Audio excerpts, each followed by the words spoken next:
ಹೊಸದು ಇಂಥ ಅನುಭವ ಕಂಡು ಕಂಡು ಎದೆಯ ಒಳಗೆ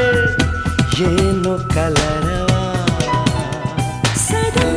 ಸದಾ ವಯ್ಯಾರದ ಪದ ಪದ ಬೆಸೆದಿದೆ ಹೊಸ ಹೊಸ ಶೃಂಗಾರದ ರಸರ